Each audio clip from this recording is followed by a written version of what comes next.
আসসালামু আলাইকুম ওয়া রাহমাতুল্লাহ।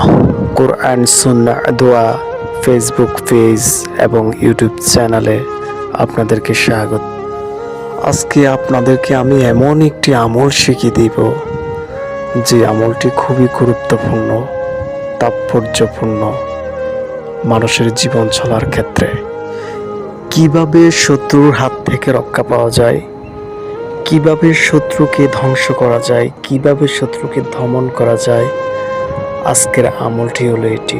মহানবী সাল্লাল্লাহু আলাইহি সাল্লাম যখনই কোনো সম্প্রদায় দ্বারা, কোনো নির্দিষ্ট ব্যক্তি দ্বারা, গোত্র দ্বারা ক্ষতির আশঙ্কা করতেন, তখনই আমাদের প্রিয় নবী হযরত মুহাম্মদ সাল্লাল্লাহু আলাইহি সাল্লাম বেশি বেশি এই আমলটি করতেন।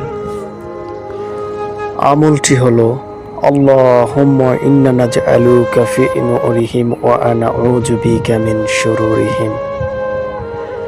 এর বাংলা অর্থ হলো, হে আল্লাহ, আমরা তোমারই নিকট আমাদের শত্রুকে পেশ করছি, তুমি তাদের দমন করো এবং তাদের অনিষ্ট থেকে আমাদেরকে রক্ষা করো।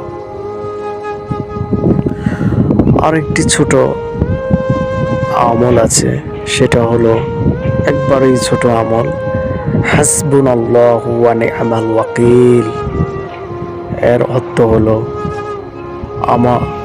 আমার জন্য আমার আল্লাহই যথেষ্ট, তিনি কতই না উত্তম কর্ম বিধায়ক।